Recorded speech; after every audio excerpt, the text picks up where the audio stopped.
menyenangkan hati-Mu Tuhan. Buat kami mengerti, buat kami belajar lebih lagi. Anugerah-Mu besar bagi setiap kami. Anugerah-Mu besar bagi setiap kami. Terima kasih Bapa, terima kasih. Kemuliaan bagi tempat yang maha tinggi. Dalam nama Tuhan Yesus. Semua kita berkata, amen. Silakan duduk saudara. Dalam hidup saudara, saya mau tanya aja, siapa yang merasa ada panggilan jadi pendoa syafaat sih? Nah, nanti malam jam 6:30 kami ada jam 7 ya? Jam 7? Jam 7 ya? Bukan 6:30. Oke, jam 7 ada acara pembimbingan untuk pendoa syafaat di gereja. Ibu Iin siang ini akan datang dan dia akan berikan arahan. Saya nggak tahu bagaimana diatur, nanti akan diatur oleh staf supaya sebagian yang memang berminat mau ikut akan pengarahan ini, Anda bisa gabung aja supaya ini kesempatan yang baik, jangan dilewatkan dan kita bisa dididik, dibina dengan sebaik-baiknya. Itu yang menurut saya hari-hari ini lagi vital banget, dan ke depan ini akan ada begitu banyak hal yang harus dilewati. Tapi kalau kita punya gereja Tuhan, punya orang-orang berdoa yang tahu apa yang harus dikerjakan, akan sangat-sangat luar biasa. Saya bahkan memperhatikan bahwa akhir-akhir ini para pendoa-pendoa itu sudah sebegitu detailnya ketika mereka dapat dari Tuhan. Dan buat saya itu merupakan good sign ya, tanda yang bagus sekali buat gereja. Dan sekaligus merupakan warning bahwa kalau Tuhan sampai memberikan ketajaman seperti itu, maka intensitas peperangan rohani yang kita mesti hadapi dan lewati juga makin lama akan makin berat dan tidak mudah untuk kita bisa jalani sama-sama. Jadi saya berharap bahwa di tengah-tengah kita juga, bahkan semua kita akan dibawa Tuhan jadi orang yang tahu bagaimana berdoa, tahu bagaimana berperang dengan baik, tahu bagaimana kita bisa jalan seperti yang Tuhan mau dalam setiap pertempuran. Kemarin ada seorang teman, Pak Hengki, cerita dengan saya, dia baca bukunya Rick Joyner yang menceritakan bagaimana dia bertemu dengan seorang anak kecil usia 8 tahun. Dan anak ini dalam usia 8 tahun dipakai Tuhan untuk berperang. Dan Tuhan berkata, kamu belajar dari anak ini. Dan karena ternyata ibu dari anak ini itu tidak bisa dalam peperangan itu melewati sebuah batas garis tertentu, itu tidak bisa. Dan ternyata di garis itu lawan yang dihadapi itu para pengejek, roh pengejek, pencemooh. Nah, kita ini orang kalau sudah dewasa, itu kesadaran akan diri itu kuat sekali, ya. Nah, itu membuat itu rasa malu kita ini tambah lama tambah kuat. Semakin Anda kecil, saudara tidak tahu malu, ya toh? Kalau gede itu dibilang tidak tahu malu, itu kita malu banget sebetulnya. Tapi ketika kita masih anak-anak, engkau melakukan apapun nggak berkata, nggak aneh, gitu. Anda mainan seperti apapun nggak aneh. Coba misalnya ada anaknya Pak Hasto datang hari ini, saya lagi khotbah, dia bisa dengan lari-lari, ambil bunga, menari di situ, tanpa dia merasa aneh. Buat dia fine, aturannya dia nggak tahu, nggak jelas, dan dia berkata selama orang tuaku tidak angkat aku ke tempat lain, ya berarti nggak apa-apa, ya kan? Nah, dalam banyak peperangan rohani, ternyata seringkali Tuhan itu meminta umatnya untuk buat manuver-manuver tertentu yang sama sekali di luar pemikiran kita. Sebagian besar ya, gereja, para pemimpin itu tidak mengerti seluk-beluk sebuah peperangan rohani. Nah, yang dia tahu cuman global-global daripada sebuah namanya kekristenan. Padahal di dalamnya itu begitu banyak aspek dan banyak hal detail yang kita ini nggak bisa pahami atau tidak mau atau tidak ngerti lah. Nah, ini yang gawat saudara. Nah, makanya ada banyak hal yang kita mesti harus ngertiin dan lewati dalam hari-hari ini, sehingga anak kecil dipakai Tuhan. Ayo, kalau saudara jadi orang gede disuruh, waktu kita acara di Holy Stadium lalu kan, bulan Mei lalu, itu anak-anak suruh muterin 7 kali tuh, pakai banner, pakai bendera, pakai flag, muter begitu. Kita berkata, mikir kan saudara, napas bisa putus di tengah jalan lah, malu dilihat orang, segala macam. Tapi ketika itu anak kecil, dia bisa buat apapun yang orang tua tidak akan bisa nembus sampai ke situ. Nah, makin hari kita akan makin mengerti bahwa peperangan kita ini sebetulnya bukan di luar gereja loh saudara. Intervensi iblis itu masuk dalam gereja sudah begitu kental dan mengerikan sekali. Dan tanpa sadar dia punya agen-agen yang adalah orang Kristen sendiri. Kalau Anda lihat misalnya dalam Ibrani 11, tokoh saksi iman pertama itu siapa? Hah? Siapa orang pertama dalam daftar? Hah? Siapa? Siapa? Habel. Ada yang bilang Adam, ngawur. Adam nggak ada. Nah, di gua di Taman Eden. Habel itu salahnya apa sih? Nggak ada. Di awal Tuhan mau berkata begini, bahkan ketika Adam dan Hawa hanya punya 2 anak laki-laki, yang begitu kental muncul adalah roh kompetisi. Ya, berkompetisi untuk pada waktu itu kan jurinya Tuhan. Berkompetisi untuk jadi yang teroke di hadapan Tuhan dan di depan manusia. Itu merupakan roh itu jahatnya luar biasa. Jahat banget. Bahkan sampai kepada zaman Yesus, para muridnya itu selalu bertengkar siapa terbesar di antara mereka. Dan kemudian Tuhan membawa seorang anak kecil. Makanya kenapa akhir-akhir ini anak-anak dipakai Tuhan? Karena itu cara Tuhan menetralisir dosa orang-orang tua yang selalu ingin berkompetisi untuk berkata siapa terbesar di antara kita. Padahal roh itu saudara, itu merongrong kita, itu ngerinya luar biasa. Yohanes Pembaptis pernah hampir kena. Setelah dia baptis Yesus, Tuhan mulai ngajar, indikasinya murid Tuhan Yesus juga baptisin orang. Orang-orang datang ke Yohanes berkata, sekarang semua orang datang ke dia. Kamu kalah populer, pamormu udah habis, kamu tidak populer seperti dulu lagi. Dia berkata apa?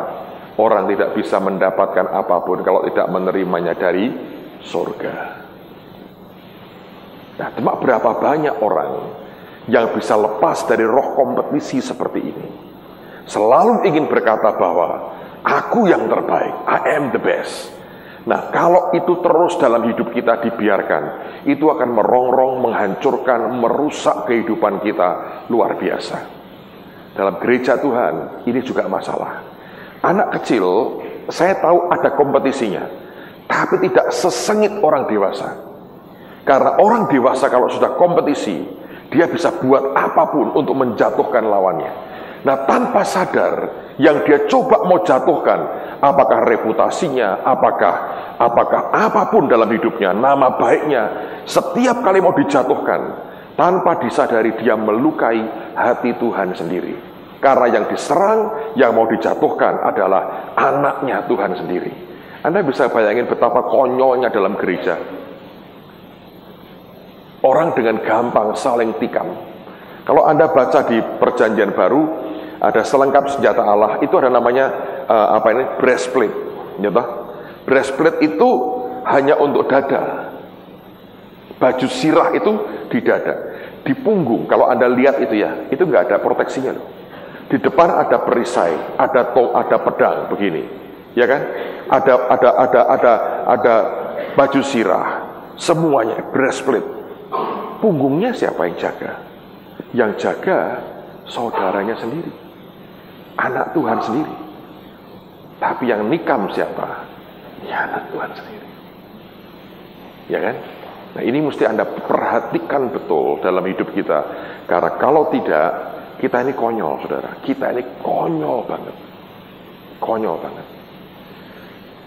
Satu hal yang Anda harus mengerti dan camkan ini baik-baik. Setiap kali sorotan mata Tuhan tertuju kepada saudara, jangan pernah bermimpi hidupmu akan tenang sejak hari itu. Serius. Jangan pernah bermimpi hidupmu akan tenang sejak hari itu. Kau tidak akan pernah bisa tenang secara daging. Tidak akan pernah bisa tenang. Anda akan ada dalam suatu pusat perhatian yang begitu mengerikan. Dari pihak Tuhan oke, dari pihak yang lain akan sangat berbahaya. So, ini bagian-bagian dari sebuah pergulatan, peperangan rohani yang kita sebagai anak-anak Tuhan, hamba-hamba Tuhan, Anda harus mengerti akan hal ini. Dengan begitu kita akan sangat-sangat paham apa yang harus kita lakukan untuk Tuhan ketika Dia perintahkan kita melakukan sesuatu. Amen. So, pagi ini saya mau teruskan. Sudah berkali-kali Tuhan mengintervensi session saya, dan dengan senang hati saya serahkan kepada Tuhan, karena menurut saya Dia lebih jago dan lebih hebat dari saya lah, saudara ya. Dan Dia melakukan apa yang tidak bisa saya lakukan. Saya tidak ngerti di relung batinmu yang paling dalam yang terjadi apa Dia mengerti. Saya bisa sih buat Anda nangis, tak injek kakimu 2 jam Anda nangis lah. Tapi Anda akan keluar sakit hati. Tapi ketika Tuhan menyentuh bagian yang terdalam dari hidup kita, tidak ada satu manusia pun yang bisa menggantikan itu. Dan saya beritahu saudara, dalam sepanjang 8 tahun ini, School of Acts ini dimulai, pengalaman buat hidup saya, baru sekali ini paling intens, terlalu banyak intervensi Tuhan. Seperti Dia berkata, lu istirahatlah, aku gak butuh kamu sekarang, gua mau kerja sendiri. Dan saya berkata, thank you Lord, memberikan energi yang kuat buat saya. Tapi saya mau berkata pada saudara bahwa itulah bagian dari apa yang bagus dari Tuhan kita. Memberikan peluang buat Tuhan melayani umatnya sampai kepada dasar titik yang Dia mau. Itu akan memberikan dampak perubahan dalam hidup kita. Dan sekaligus terus terang itu menimbulkan pertanyaan besar buat saya. Kenapa Dia lakukan itu? Saya sampai detik ini saya hanya bisa mencoba meraba apa yang akan Dia buat. Karena biasanya setiap kali Dia mengintervensi sesuatu, berarti ada agenda tertentu yang Dia mau masukkan di dalam kehidupan kita. Yang tidak mungkin terjadi kalau Dia biarkan saya mengajar. Walaupun apa yang Dia mau saya sampaikan Tuhan yang berikan itu. Tapi ada saat-saat tertentu Dia berubah dan Dia berkata, ada agenda yang sangat penting harus masuk dalam kehidupan kita secara pribadi maupun secara bersama-sama, dan ini perlu. Dan pada waktu itu Dia akan melakukan itu, membuat iblis bahkan akan tercengang dan kaget dan bengong berkata, wow, seperti itu yang Dia buat dan tidak pernah bisa diduga. So, hari ini kita teruskan, hopefully kalau Tuhan intervensi ya terserah. Tapi menurut saya Tuhan ini waktunya tinggal setengah jam lebih dikit. Kalau engkau mengintervensi juga boleh. Tapi menurut saya Dia akan mau saya mengajar selesaikan sebagian yang harus diselesaikan dalam minggu ini. Dan minggu depan Pastor Harold Gingrich akan melayani saudara. Anda akan nikmati, spiritnya akan sweet banget, suami istri. Saya harap mereka berdua akan nyanyi duet dan akan oke banget, membuat banyak orang diberkati. Ini teman baik saya. Saya juga sekaligus salah seorang anggota board, advisory board, Dewan Penasihat dari gereja dia di Topeka, Indiana. Dan teman lama, teman baik sekali.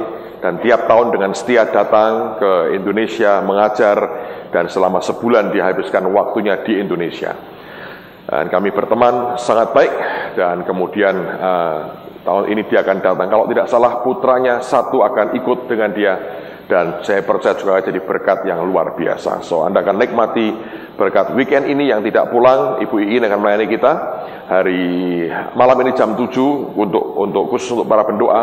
Kemudian besok kebaktian jam 5 sore dan minggu pagi, minggu sore. Saya menganjurkan kalau Anda memungkinkan bisa hadir 3 kali dalam kebaktian kami, karena beliau akan menyampaikan pelajaran yang berseri. Dan menurut saya, dia sudah ceritakan ke saya itu bagus sekali. Dan saya yakin akan berbicara banyak untuk mempersiapkan masa depan semua kita. Amen, saudara. Alright, sekarang kita akan teruskan. Kita sudah membahas mengapa Tuhan mau kita diberkati. Ada 3 poin sudah kita bicarakan. Yang pertama, karena itu bagian dari sifatnya, nature-nya, pribadinya yang mau kita diberkati. Kedua, kita sudah belajar bahwa Tuhan berkata bahwa uang itu penting. Uang itu penting. Orang yang beristri memusatkan perhatian kepada perkara-perkara duniawi. Dengan demikian dia menyukakan hati siapa? Istrinya. Jadi kalau Anda mau kawin, saya beritahu bahwa cinta itu berat di ongkos, bahwa gaun dan sepatu dan tas bermerek tidak bisa hanya dengan bahasa roh. Bahkan tas bermerek di Mangga 2 pun tetap Anda perlu duit untuk membelinya. Tidak bisa dengan bahasa roh dan Anda menangis meratap dengan haleluya 12 kali, tidak akan pernah membawa tas palsu itu nyampe ke rumah istrimu. So saya mau beritahu bahwa uang itu penting dan Tuhan mau kita diberkati sederhana. Dia melihat bahwa kita perlu itu. Yang ketiga, uang itu adalah amplifier. Ada kota yang berhikmat dan ada kota dikepung, ada oleh musuh, ada orang miskin berhikmat, dengan hikmatnya dia selamatkan kota, tapi orang miskin itu tidak dikenang orang. Amplifier, uang itu amplifier. Saya berkali-kali KKR di berbagai kota, dan selalu ini yang kami buat, kami kumpulkan para pendeta, dan kemudian kita berkata, kami datang rombongan, kami ingin jadi berkat buat kota Bapak, buat KKR kesembuhan ilahi.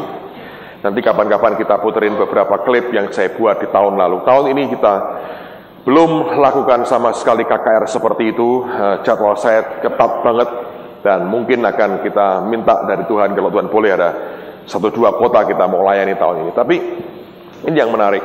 Setiap kali saya datang ke sebuah kota, saya kirim tim untuk mendahului. Maka pertanyaan yang diajukan para pendeta bukan kapan mau dibuat, kami antusias, kami ingin jiwa-jiwa diselamatkan, tidak. Pertanyaannya, duitnya siapa yang nanggung ongkosnya? Itu aja. Heran sekali ya, tidak ada, hampir nggak pernah ada pertanyaan yang orang berkata, amin, ini penting buat kami, ya kita mau manfaatkan. Kalian datang nggak kami undang dengan biaya sendiri, kami mau gunakan supaya jiwa-jiwa diselamatkan, kami mau ikut ambil bagian, ini biaya kami tanggung. Hampir nggak pernah ada. Begitu rapat, semua manggut-manggut, oke, mereka berkata, ya bagus sekali, bagus sekali, bagus sekali. Terus pertanyaan pertama, biayanya siapa yang nanggung? Kalau kita berkata ada yang nanggung, mereka berkata, oh izinkan kami rapat dan doa puasa dulu. Berapa lama? 400 tahun lamanya kami akan berdoa. Dengan kata lain, mereka tidak akan pernah mau. Tapi setiap kali kami berkata, dan kami sediakan semua biayanya, langsung amin, setuju. Uang itu amplifier, saudara. Kenyataan, kenyataan yang menyedihkan yang saya lihat hari ini masih ada di tengah-tengah kita seperti itu. Bahkan ini, saya cerita apa adanya buat saudara, inilah realita kehidupan. Kita rundingan, sudah begini aja. Pokoknya semua biaya kami akan bayar semua. Buat budget, itu bisa di markup gila-gilaan, saudara. Terjadi tuh. Dan kita ini pengalaman, kita bukan anak kecil yang gampang dibodohin. Lihat biaya begitu, kita berkata, tidak bisa. Itu nanti yang hebat ya, biaya makan panitia, gede banget. Ini mau makan apa panitia? Kita potong, kita berkata, hari itu doa puasa. Itu mereka ngamuk betul, saudara. Aneh itu memang. Ya, udah beres itu sudah ngomong budget, berantem tuh. Berantem. Karena sambil mereka mau KKR, mau nikmati duitnya. Lalu kemudian kita berkata gini, semua biaya kami bayar, ada persembahan nantinya, persembahannya kami bawa pulang, kami pakai untuk kota lain. Setuju ya? Setuju. Setuju kan mereka kan berkata, ya kita kan nggak bayar apa-apa, ya persembahan silahkan aja lah. Dan mereka selalu berpikir, pasti akan minus lah, kita ngerti, kita orang-orang kita kan nggak punya uang. Hanya mereka tidak tahu, hanya mereka tidak tahu, hanya mereka tidak tahu apa yang kami tahu dan apa yang kami punya dan apa yang Tuhan lakukan, saudara. Dan setiap kali persembahan, selalu surplus. Dan pernah terjadi, sudah saya duga, surplus kira-kira 2 juta. Berubah? Boleh nggak itu 2 juta tetap ditinggal di kota ini? Ayo. Kalau saudara ngerti uang ya, itu mengerikan. Mengerikan banget. John Evans ini, itu berkali-kali ngalami seperti itu. Dia itu selalu setelah kebaktian di sebuah tempat, sebagian besar tidak mau terima dia lagi. Saudara tahu kenapa? Ini orang punya, kasarnya nih, punya magnet terhadap uang. Kalau dia bicara, itu uang datang. Kalau Billy Graham bicara, jiwa-jiwa datang. Benny Hinn bicara, kesembuhan terjadi. John Evans ini datang, duit yang datang. Ayo. Dia ngalami gini, berkali-kali kan. Dia bilang gini, oke, aku mau datang. Dan gembalanya berkata, tolong dong, ambil persembahan buat gereja kami. Fine. Dan dia berkata, tapi nanti session terakhir aja. Persembahannya berapa? Boleh nggak buat pelayananku? Sepanjang 3-4 hari, semua persembahannya masuk di gerejamu. Tapi nanti pada session terakhir, itu untuk pelayananku. Jadi pokoknya ya sisanya lah, kan sudah berkali-kali persembahan. Ya ini ampasnya buat aku. Mereka bilang, oke, nggak masalah. Tapi kan yang hitung duit kan gereja setempat. Nah, hari terakhir dia khotbah, duit datang banyak banget. Goyang. Langsung mereka berkata, maaf ya, gak bisa kami berikan semua. Pernah terjadi. Terus John berkata gini dengan pendetanya, gini dah, ini uang kita bawa ke pantai aja, kita bakar sama-sama. Gak mau? Tetap mereka minta, kami gak bisa berikan. Terjadi bukan sekali, hampir selalu terjadi yang kayak begitu. Saudara bisa bayangin keadaan yang mengerikan yang seringkali dialami gara-gara soal uang. Anda jangan mikir terlalu kaget lah, karena kalau engkau sendiri ngalami di posisi itu belum tentu tuh integritasmu diuji. Tapi uang itu amplifier, dia menyuarakan yang di dalam hati kita begitu keras dan terdengar kemana-mana lewat yang namanya uang. Orang ya, dengerin saudara, orang boleh benci saudara. Orang boleh tidak suka dengan saudara. Orang boleh mengatakan engkau sesat lah segala macam.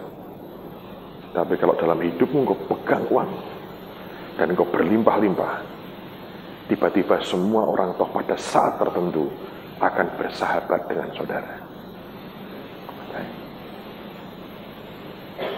Oh ya, saya belajar dari pengalaman.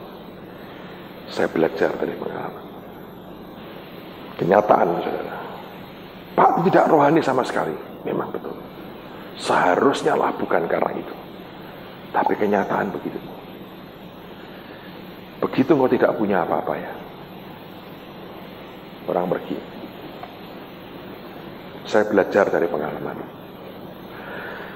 Tahun 92, kami beli gedung kami yang lama yang tiap malam Anda pakai untuk kelas itu ya, selama seminggu ini. Dan kami buat kesalahan. Kami utang di bank. Sudah ngerti? Tahun 94. Itu gedung nyaris disita bank. Nyaris disita bank. Bank sudah telepon saya dan mau ambil gedung itu. Karena kami 6 bulan tidak bisa bayar bunga sama sekali. Pada waktu itu, jujur saya berkata, tidak ada satu rekan hamba Tuhan dari gereja-gereja yang dekat dengan kami yang mendekat. Mereka biasanya melihat dari jauh dan berkata, kita lihat kejatuhannya. Ini pasti habis, ini pasti bangkrut. Di tengah keadaan seperti itu, gereja kami split, pecah. Bam. Habis secara manusia. Tidak ada orang mendekat. Saya merasa seperti orang dengan penyakit kusta yang kemanapun pergi harus teriak, najis, najis. Mereka dengarnya saya berteriak, utang, utang, cari utangan. Itu mengerikan, saudara. Dan itu realitas saya pernah alami. Satu hari, ini sungguhan saya alami. Dalam sebuah, makanya saya berkata, saya ngomong uang ini, bukan hanya uang, saudara. Ini bagian dari sebuah peperangan rohani. Saya masih ingat, saya ikut KKR-nya Benny Hinn waktu itu. Tahun 94 akhir, kalau nggak salah. setelah gereja pecah. Di tengah-tengah kondisi begitu berat sebetulnya, Tuhan suruh saya ke Amerika. Saya datang ke sebuah kota bernama Charlotte, North Carolina di Amerika. Dan hari itu, pagi itu beliau khotbah seminar tentang Elia Elisa, tentang urapan double porsi. Dan itu kali kesekian, keempat atau kelima saya dengar dia khotbah tentang khotbah yang sama. Aneh sekali. Pagi itu saya duduk, saya dengerin dia khotbah, dan beliau ngomong begini. Kalau Anda sampai di Jericho, kamu akan face to face with the devil. Kamu akan ketemu muka dengan setan. Dia berkata, kalau kamu sampai di Jericho, kamu akan ketemu muka dengan setan. Itu masuk di hati saya. Saya masih ingat, dari sana saya terbang ke Los Angeles. Saya nginep di rumahnya Pak Adi Sutanto, cuman semalam.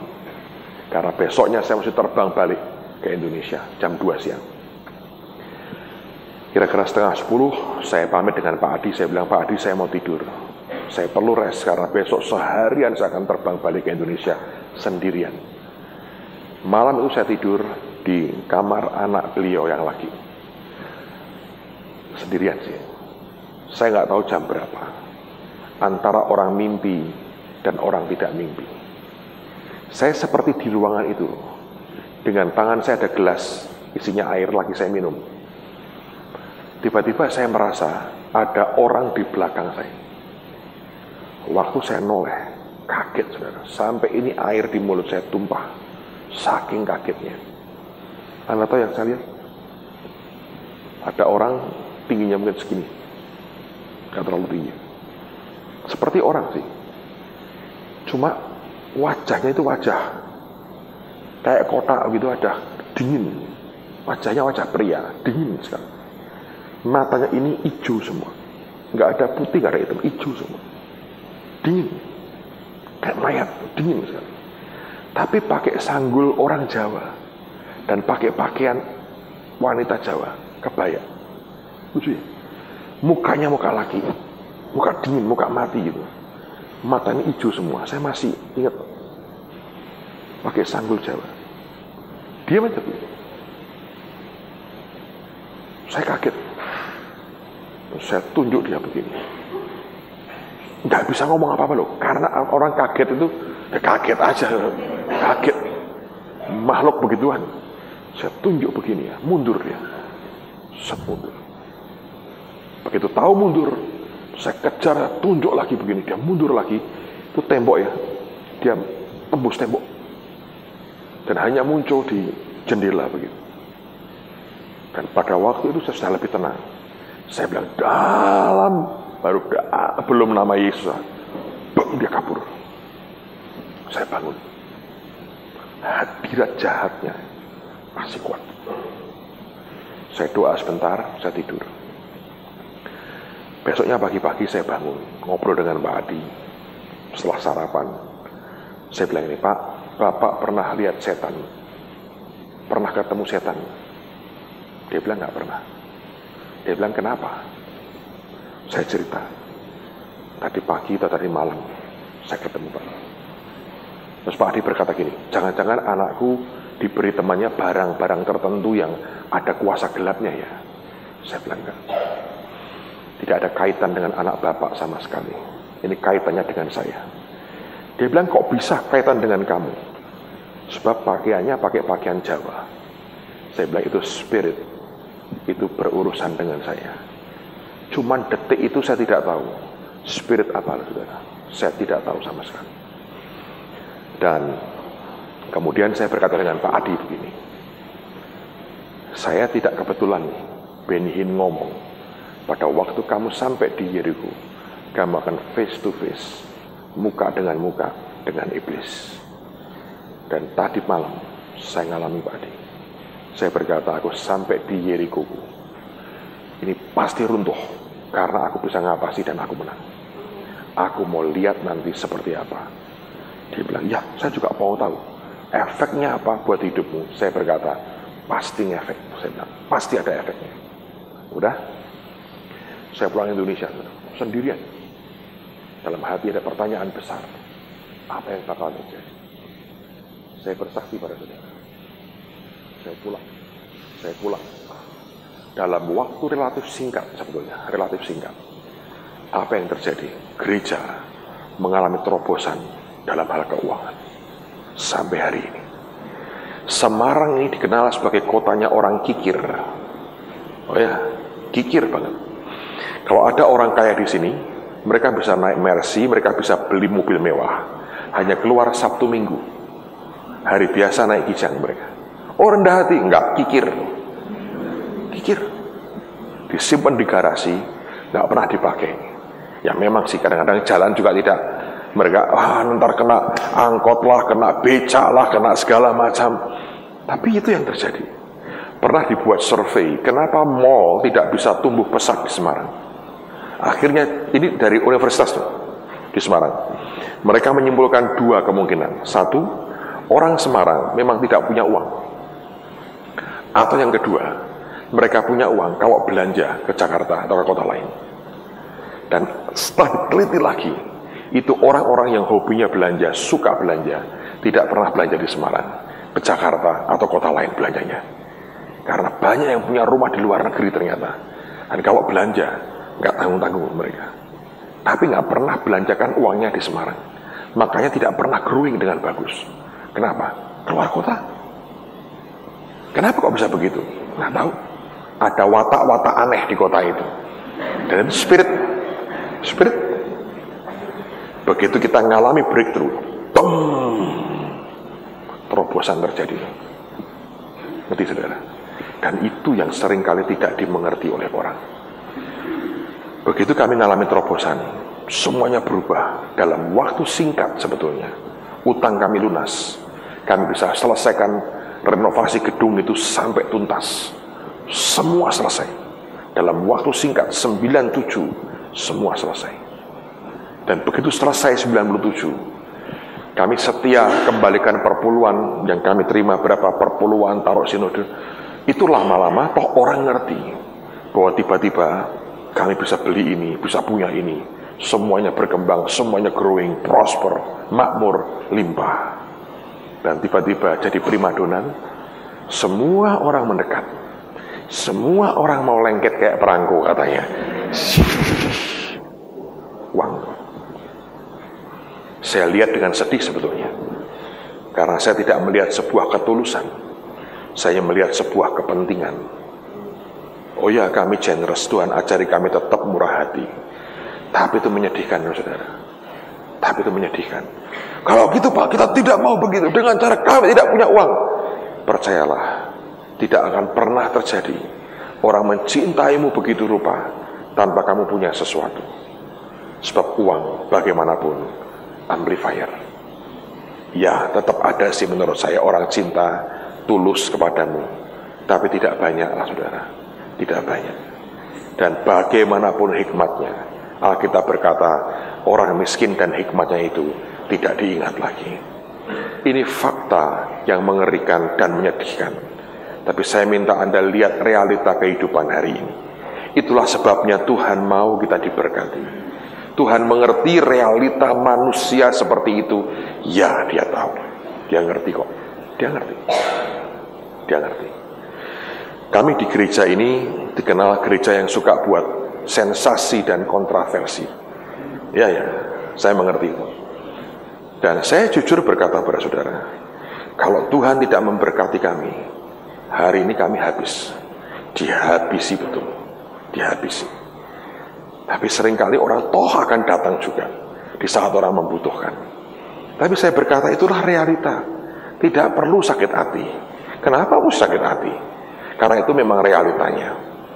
Jangan pernah bermimpi semua orang cinta saudara. Gak bakal lah. Sampai Habel yang gara-gara memberikan persembahan yang lebih baik aja harus mati karena itu. Jadi kalau Anda berpikir bahwa kalau engkau sudah benar, engkau baik, semua orang akan cinta saudara, believe me, tidak akan terjadi. Orang akan makin membenci Anda, iya. Anda akan ditekan, dianiaya, iya. Tapi menurut saya lebih baik jadi orang yang dianiaya daripada jadi orang yang menganiaya. lebih baik Anda digosipkan daripada Anda menggosipkan. Lebih baik Anda diomongin jelek di luar daripada engkau harus ngomongin orang lain jelek di luar. Nggak bergunalah. Kalau kita jadi orang yang teraniaya, jauh lebih baik daripada engkau jadi orang yang menganiaya orang lain. Kalau engkau diomongin jelek oleh siapapun, lebih baik daripada dari mulut kita harus keluar omongan jelek tentang orang lain. Ya kan? So, hidup kita harus cool, relax, ya toh. Sit back, relax, kata pramugari, and enjoy your flight, ya toh. Nikmati penerbanganmu, santai saja, tidak usah panas hati, nikmati semua dengan baik. Kenyataan di dunia begitu. Engkau boleh berkata, saya sudah baik Pak, saya dianiaya. So what? Memang begitu. Di daftar pertama ada Habil, yang sudah begitu oke, tidak pernah nyalai Kain, tidak pernah. Dia gembalakan dombanya sendiri. Dia tahu yang Tuhan suka, dia berikan yang Tuhan suka. Itu menimbulkan masalah. Ya kan? Itu menimbulkan masalah. Yang membuat Yusuf harus dijual ke Mesir dan sebagainya secara manusia, ya karena dia dicintai bapaknya lebih dari yang lain. Dan hal seperti itu wajar dalam kehidupan kita. Makanya kalau Anda ingin jadi orang yang jadi favoritnya Tuhan, mikirlah 2 kali. Apakah Anda siap menghadapi orang-orang yang akan terus merongrong hidupmu hanya gara-gara itu? Tapi sisi lain mari kita percaya, kita punya Tuhan yang adil, Tuhan yang tidak buta, Tuhan yang tidak tuli, Tuhan yang mengerti segala sesuatu di dalam keadilannya. Dia tahu anak nakal, anak baik. Dia tahu anak yang cerewet, anak yang pendiam. Dia tahu anak yang suka usil. Dia tahu anak yang baik-baik, saudara. Ya, so jadilah anak Tuhan yang baik-baik, tidak usil, tidak jahat sama orang lain. Tidak usah ngomongin orang lain, karena ukuran yang kamu pakai diukurkan kepadamu. Marilah masing-masing kita lakukan yang harus kita lakukan seperti yang Tuhan mau. Hidup akan lebih enteng, sejahtera, nikmati umur panjang, bahagia dengan Tuhan. Bukankah itu yang lebih baik? Oke? So, ada 3 hal mengapa kita diberkati Tuhan. Yang berikutnya,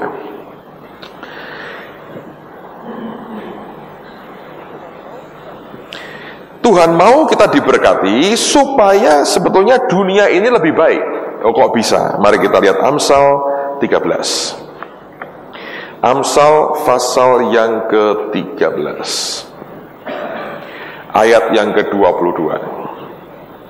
Amsal 13 ayat yang ke-22.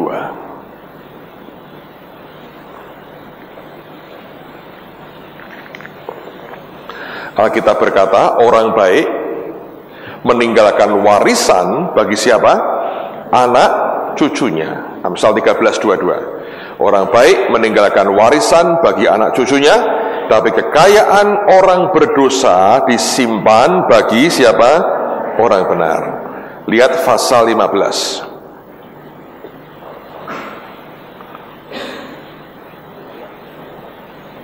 Ayat yang ke-6. Kita akan baca bersama-sama. 2, 3. Di rumah orang benar ada banyak harta benda, tetapi penghasilan orang fasik membawa kerusakan. Saya mau tanya, siapa yang percaya bahwa uang itu akar segala kejahatan? Nah, kok ngawur banget sih? Cinta akan uang. Persepsi lagi.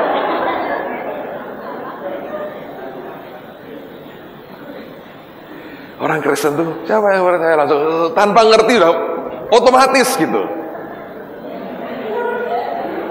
Cinta akan uang adalah akar segala kejahatan, bukan uangnya.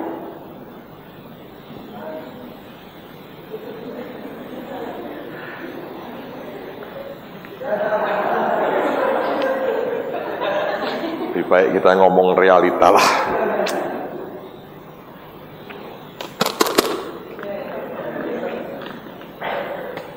Ini saudara, netral. Kalau cinta akan uang, itu akar kejahatan. Tapi uang ini netral. Netral.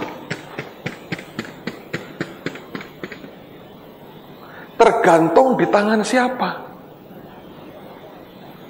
Penghasilan orang fasik membawa apa? Kerusakan.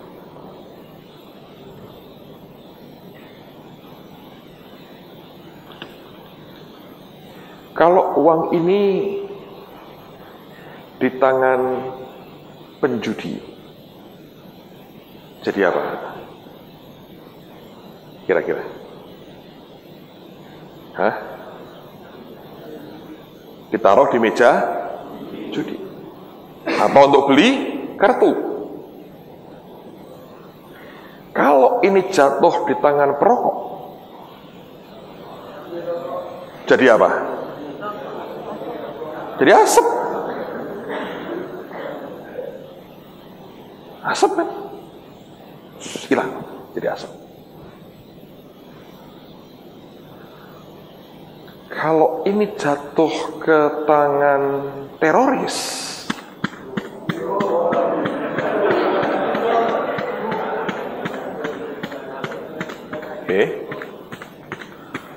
kalau jatuh ke tanganmu, jadi apa?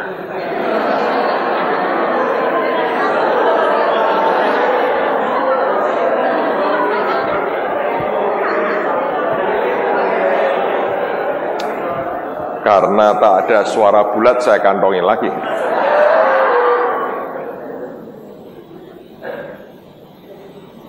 Uang ini netral. Tahu maksud saya? Tergantung siapa yang pegang. Saya pernah bicara di depan 300 pendeta dari gereja Protestan, sebuah gereja besar. Saya diminta bicara tentang keuangan secara alkitabiah. Saya waktu ngomong mereka gini. Begitu ngomong. Saya keluarin duit, mereka terbuka matanya. Uang itu amplifier lah. Kalau aja dikasih ayat,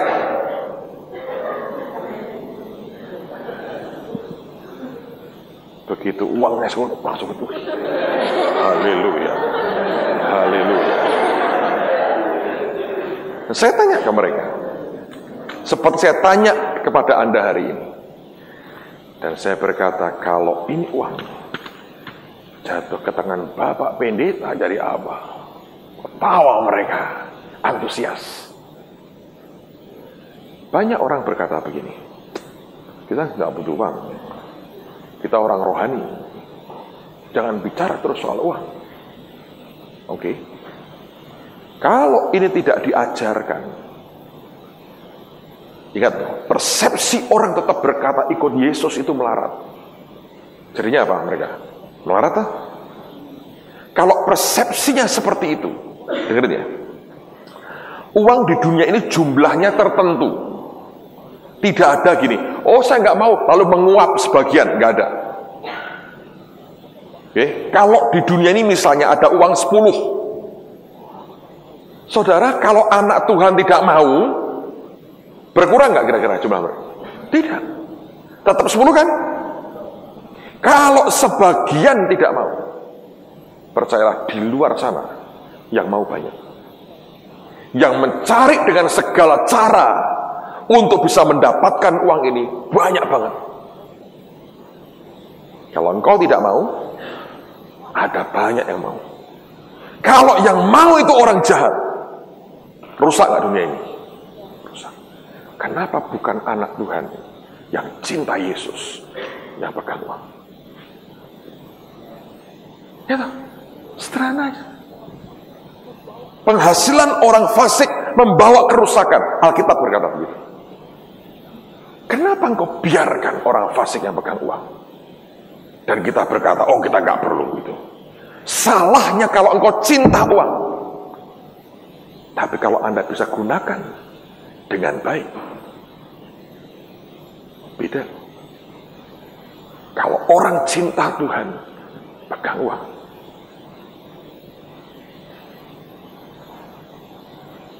Mengubah banyak hal.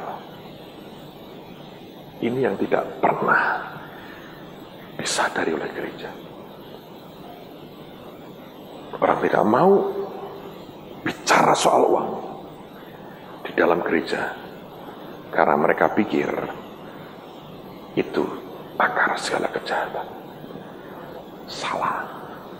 Kalau engkau cinta uang, itu akar segala kejahatan. Maka saudara, kenapa Tuhan mau kita diberkati? Supaya lebih baik. Dan yang terakhir sekali, setelah ini nanti ada break, ada tes menarik sekali. Tidak usah belajar, harusnya Anda bisa semua. Satu aja menurut saya yang akan harus Anda lawan adalah batas waktu. Serius, kalau tes ini tidak ada batas waktunya, seminggu misalnya, 100 semua. Masalahnya adalah kita belum hidup dalam kekekalan. Jadi ada batas waktunya. Oh, kita akan berikan longgar. Ribuan detik akan kita berikan buat saudara hari ini. Tenang aja, kita orang-orang yang murah hati. Loh Pak, kok dikantongin lagi? Ini berkat orang benar buat saya. Nanti ada waktu, saya janji buat saudara. Saya ngajar lagi seperti ini, saya membagi duit betul.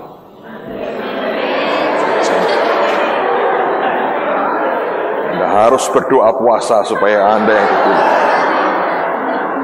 Serius, saya lakukan ini di Pakistan. Orang jadi crazy, orang jadi gila. Saya diajak Melvin Hickey waktu itu, dia buat KKR. Saya diminta untuk ngajar paginya di seminar 3.000 pendeta hadir waktu itu. Dan Melvin ngomong sama saya, dia bilang, Pastor Petrus, budget untuk acara ini gede sekali.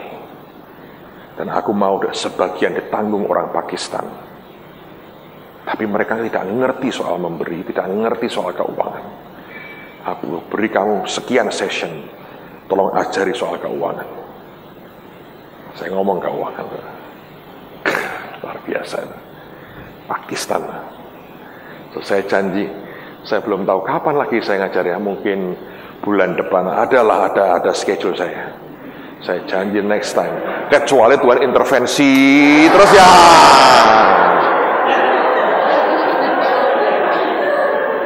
Itu di luar kemampuan saya lah. Siapakah hamba yang berani menentang Tuhan yang Maha Kuasa? Tapi kalau tidak, saya janji satu hari, saudara, saya akan sampai di pelajaran di mana saya bagi duit benar. Saya bagi duit benar. Dan tidak akan saya minta balik. Semua. Kalau perlu saya tanda tangan duitnya. Bagi duit.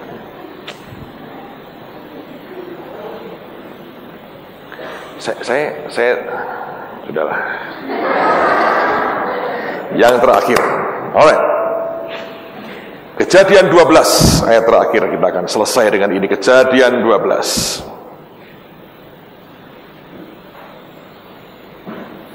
ayat 1 sampai 3.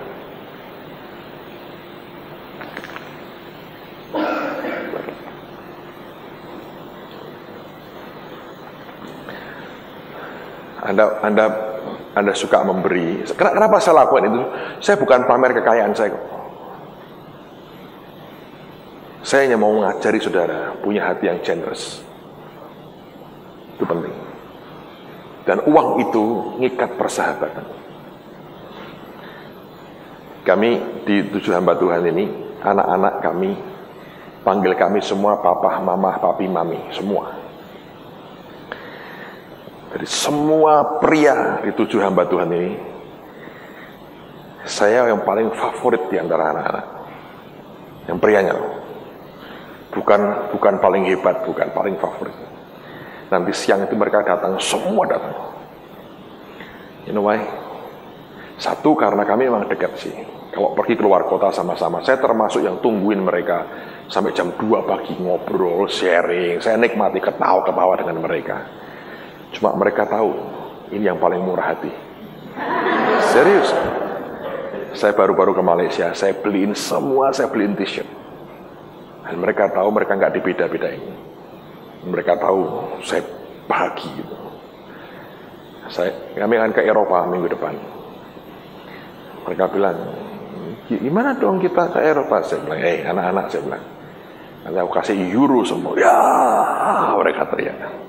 Saya agak sedikit bermasalah. Semua anak-anak kami naik kelas. Di jalan tadi mereka telepon saya, teriak-teriak. Minta kamera, minta video, minta wiri. Saya bilang, saya kasih mainan aja. Saya bilang, gimana minta PlayStation, minta ini, minta itu. Saya bilang, semua bahasa roh. Saya bilang begitu. Kalau sudah terlalu banyak, jangan diberi, saudara. Suruh bahasa roh aja. Peperangan rohani dimulai. Ya, mereka doa. Lupa permintaan mereka. Saya nggak mau manjain mereka dengan harta sih. Tapi saya suka berkati mereka. Itu membuat mereka, anak-anak itu happy. Kadang-kadang anak itu, ini nggak boleh nih, jangan ini. Keterlaluan juga sih. So kalau Anda bisa punya blessing, Anda punya berkat, bless somebody, berkati orang. Berkatilah. Amen. Saya sungguh-sungguh akan bagi duit, tenang aja. Saya bagi duit.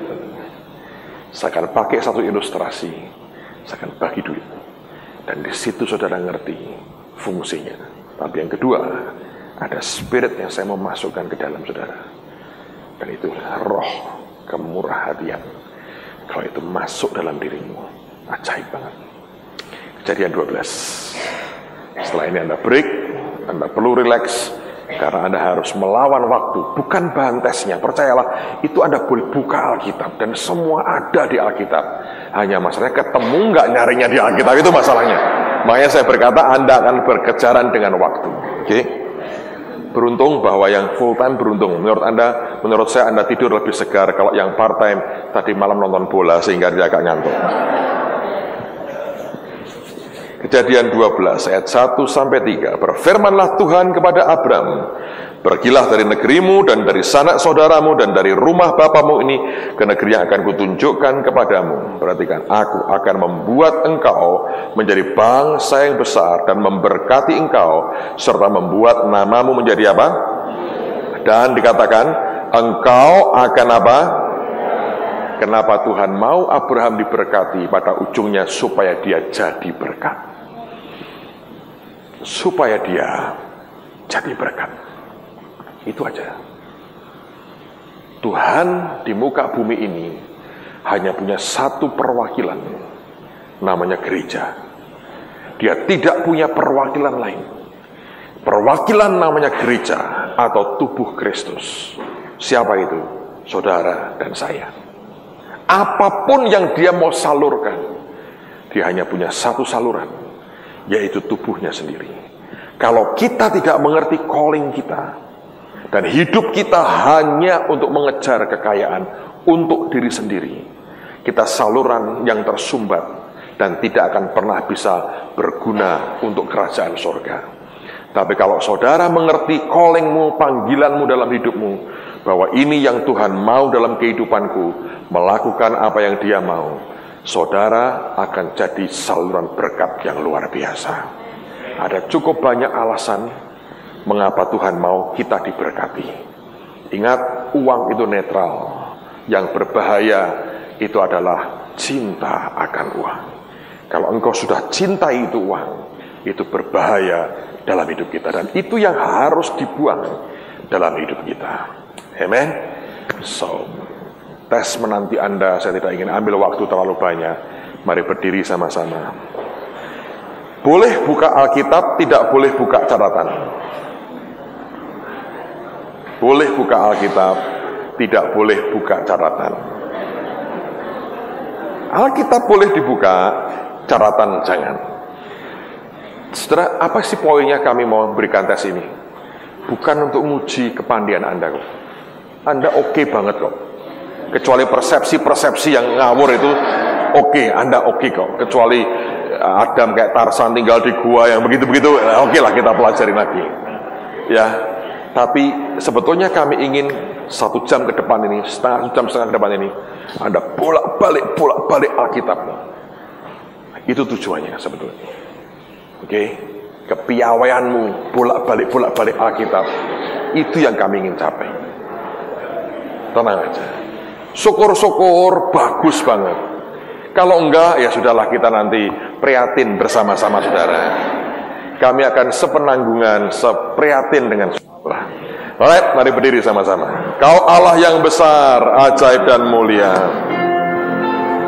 Kau Allah yang besar, ajaib dan mulia.